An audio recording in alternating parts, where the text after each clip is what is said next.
What's going on, everyone? It's your boy Ethan. Hope you're having a great day. And if you're wondering why I'm in such an empty room with so many boxes behind me and a half-built desk, I guess, it's because I actually finally moved into my first home here in Vegas. If you want to check out that video, I posted some stuff on my personal channel, but the exciting announcement isn't the home, although yes, it is. But the more exciting thing is that I finally have my very first meetup game here in Vegas as well to celebrate this new jump into home ownership. It's very conveniently placed very soon on March 4th at Resorts World, starting at 5 p.m. It'll actually be co-hosted with my buddy MARIANO as well. So me and him will be at Resorts World hosting our very first Vegas meetup game. Starting at 5 p.m., stakes will be 2-5, and we'll be here throughout the entire night. So I'm happy to just get a break from building IKEA furniture all over the place, play some cards, and meet a bunch of you guys that are local to the area. So it should be a good time. I'm looking forward to meeting everyone here around the area. And on top of that, I have another meetup game planned. March 8th at Hustlers Casino, we'll be playing some 5-5 along with MARIANO as well, and I'm looking forward to both of those meetup games. I'll be here on the West Coast a lot more often, so if you're from Vegas or LA, looking forward to seeing you guys at those dates. It'll be definitely a good time, a lot of drinks in the air, and I'm happy to gamble away and punt off some chips. So without further ado, let's get into this video here where we're in Florida. I play a tournament and then hop into a pretty big cash game. So things get pretty wild. Let's get into the hands. I'm looking forward to seeing you guys if you're from around Vegas or LA. Upon taking my seat in this $3,500 WPT main event tournament, I go to my table and I see a familiar face to my left, and it's Chance Corneth. For those who are unfamiliar, Chance has already won 2 tournaments already this year in 2022, 3 weeks into January. He's a 3-time bracelet winner, and on top of that, he only has $9 million in earnings for poker. So it's going to be a tough one. Let's battle it out. Early on in this tournament, I get dealt pocket 10s in the small blind. Unknown player, Chance, opens it up to 1,300. Another tough opponent in the cutoff, Ilias, makes the call. And on to me now. Against an early position open, I'm going to play this one a little bit more conservatively. Could definitely raise here, but I decide on just making the call against 2 of the better players on this table. We get involved against the tougher players right off the bat. We go 3 ways to a flop of King 6-7 Rainbow. I obviously just check to the early position player, and action checks all the way around, so feeling decent about my pocket 10s. But when the turn comes an Ace of Hearts, that is going to be an unfortunate one. I check it over to Chance, he checks, and now Ilias decides to bet out 2,000. Here, just sitting with third pair, I am going to make the fold. It's not really much of a decision here. And when I fold, Chance calls. So let's sweat out a river and see what happens. The river is a queen, so pocket 10's definitely dead in the water here. Action goes check, check, and Chance shows ace-5 offsuit. Ilias with ace-8 off, and the 8 kicker is going to take this one down. Next, still in level 5 of this tournament, I pick up a friendly looking hand, aces under the gun. Gotta love that situation, so I open things up to 1,300. Action folds to the cutoff player who has a pretty large stack and puts in a raise. This is what dreams are made of. He 3-bets to 4,000. Action folds to me, and by far, this is obviously a very good spot to 4-bet here. So let's do it. I size to 10,000 chips. It's a little bit more than 25% of my stack. And for 10,000, 6,000 more to call. He's in here. Let's see a flop. The flop comes King, King, Deuce, Rainbow. There's 1 diamond on the board, and here on this paired board, I think this is a good board to bet small on, so I decide to go with 6,500. For 6,500 here, he decides on a call, so definitely doesn't have to call with just a king. Certainly can have a lot of pocket pairs that can defend, and we're off to see a turn, which is the 3 of diamonds. Holding the ace of diamonds in my hand, I start with a check, not thinking that I can get 3 streets of value anyways. And on top of that, I am not really concerned about the flush draw, so action goes check, check. So when he checks back this turn, I'm feeling pretty damn good about my hand. We're off to a river, which is a double board pairing deuce. Now thinking about how this hand has played out, I don't think that he has many kings in range, given that it is a 4-bet pot, and the only kings that he could have would be ace king, and well, we hold 2 aces in my hand, so double blocking that holding, and I guess we only lose to a hand like king queen suited. On top of that, I can get value from all pairs like queens, jacks, and even as sticky as a holding like 10s or 9s. So I decide to commit my stack. I rip it all in for 21,000. He snap calls. That just is never good news. I show my hand, and he has king queen offsuit. So one of the hands that I guess I didn't expect him to have, but he showed up with it here, and poof, $3,500 down the drain. That's busto. I think I played this tournament for 13 minutes, give or take. Not very long. I think I played one orbit. I paid my big blind once.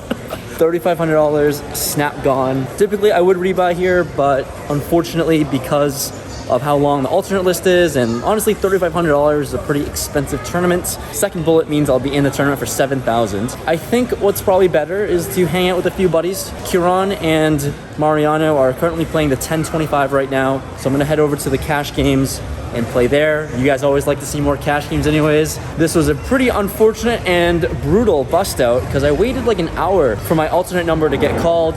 It is what it is at the tournament life. Buying for 50 big blinds, aces, gets cracked. Let's try to fare better in the cash games. Let's do it. We take our seat into the 1025 game with some familiar faces, and I start off with a $10,000 buy-in. One of the first hands right off the bat we get involved in, we have pocket fives in the cutoff playing 7-handed. Our buddy Mariano opens it up to $75 on my right in the hijack. I decided to make the call with a good pair. In addition to that, our buddy Karan, who runs the Close to Broke channel in the big blind, calls as well. So just us three vloggers, let's see a flop here. The flop comes queen 8-8 rainbow with one club. Action checks to me here. It's surprising to see Mariano checks here. Certainly could go between a bet or check back, and I decided to just check this one back. The turn is now the 8 of clubs. So now improved to a full house. Mariano starts with a bet of $75 now, and onto me, got a full house. As played here, folding would be a sin, so I'm in here, and Karan folds. We're off to a river, which is a 7, pretty much inconsequential as played. And now Mariano decides to bet again, and he sizes up to $300. Initially here, I certainly just want to fold.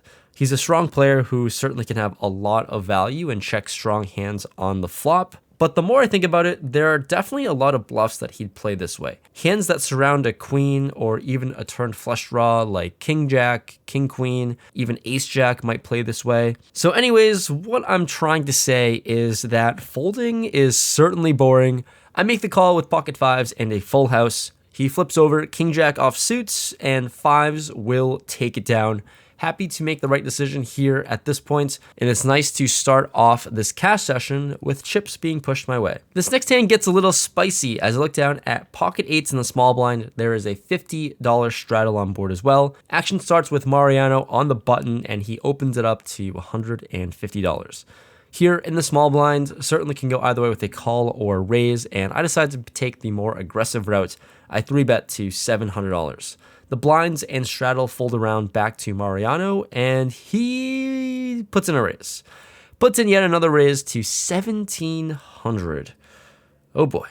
Playing out of position in 4-bet pots with this specific hand feels pretty bad, but we're playing pretty deep, and I'm happy to gamble it up against Mariano. Maybe we can hit a sets, and I guess once again, like what I'm trying to say from the first hand is that folding is boring, so let's make a call and see a flop against our buddy.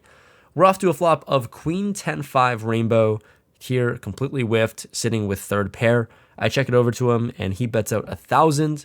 That is going to be enough to get us off of our hand. Nice hand, sir. And later he shows us that he had pocket aces, so yeah, ran into that one. Definitely gave him a little bit more money than I needed to, but if I hit a set, then I guess I would have gotten paid big time. This hand starts out with me in the under the gun $50 straddle, and I pick up queen jack offsuit. There's a low jack player who opens it up to $150. Seems like one of the few pros on the table here. Action folds to me, and certainly a good spot to defend, so I make the call with some Broadway cards. We're off to a flop of 5, 6, 7, 2 diamonds. On 7 high flops here, basically defending as the big blind as the straddler in this hand. I think this is a good flop to lead, and I would certainly be doing this with value and bluffs, and obviously with queen high, this is certainly a bluff. I decide to bet out $200 here in this spot, and immediately face some resistance. He raises to $700, and My experiment to lead on this flop did not work at all. Not sure what he could have been holding, but definitely good enough to raise, I guess. And yeah, this one didn't work out at all, and that's unfortunate.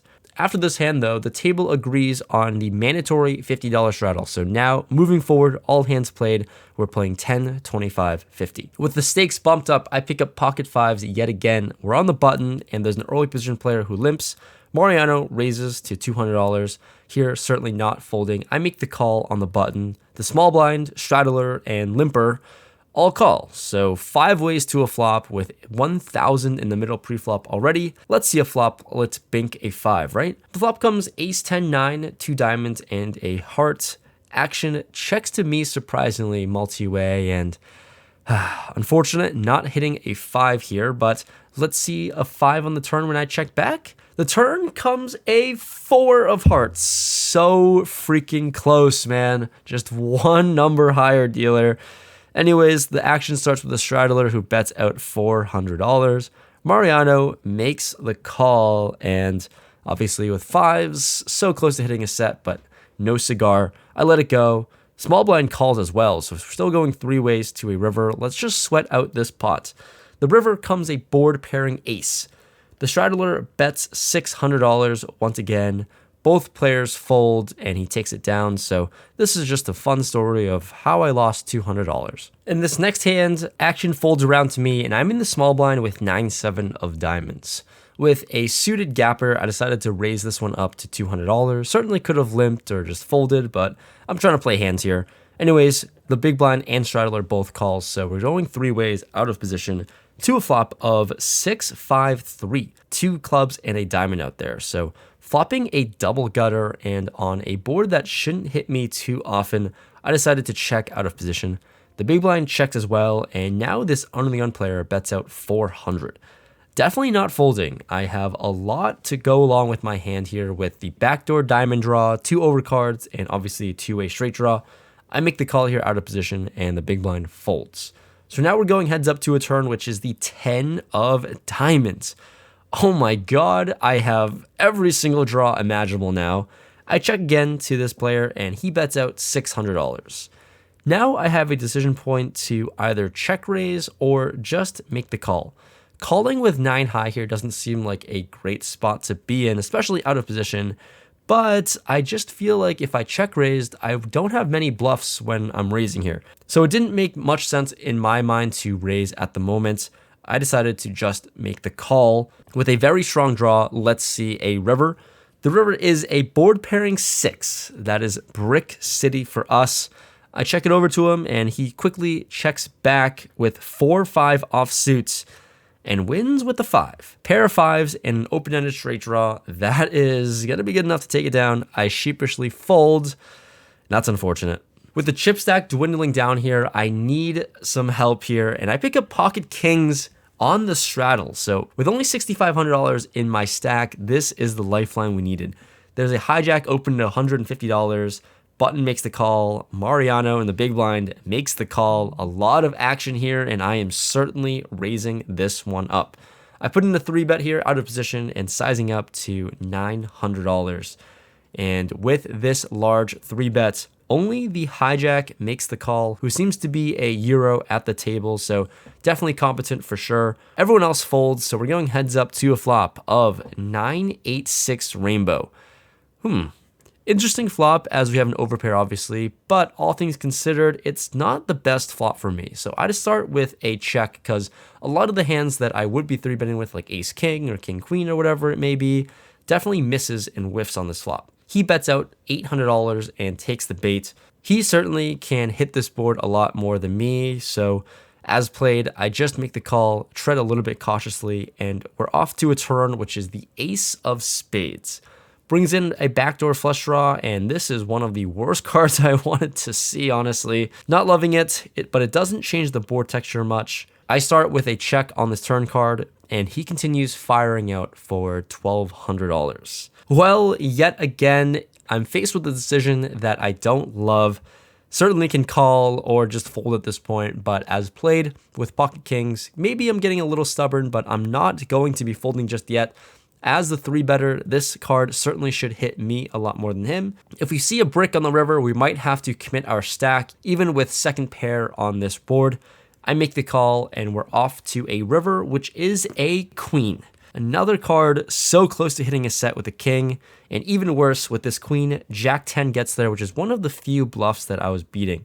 Anyways, I check, just praying that he checks back, but he doesn't. He decides to put me all in, which is about $3,500 total in my stack. This is just simply not a spot where I think one pair is good, especially only holding second pair that is bluff catching. So I don't take too long of a decision because I don't think it is too significant, but I let my cards go and chip down and fold. He's not happy once I fold and announces that he had Jack 10 and got there. So he had one of the few hands that I beat on the turn, and just unfortunate that he got there. So Bink City for him and chipping down big time for us, sadly. This cash session wasn't one to remember.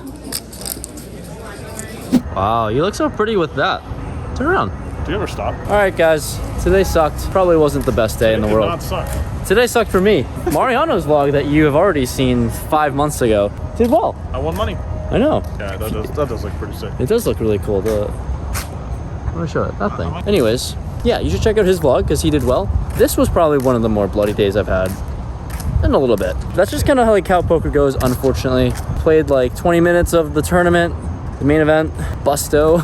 Went and played some cash, and just not a whole lot ended up working out. So going over the numbers, which is all you guys care about. I'm gonna say them quietly. I was in for 20,000, out for 12,745. Not pretty. It's a minus 5-figure day. That's it, but life is still good. I'm happy to be here in Florida, happy to travel. It's just how poker goes sometimes, and this one wasn't the best one, but look at this view, it's so cool. Anyways, thanks so much for watching this video. I got some more videos and fun ideas planned, traveling out to Austin, like I said, for the Brad, Andrew, and Doug Poke meetup games, and I think the atmosphere there will be really cool to capture, and it'll be a fun experience. So see you guys in the next video. Thanks so much for making it to the end. I'll see you guys in the next one. Let's find one winning session, please, here in Florida. Peace.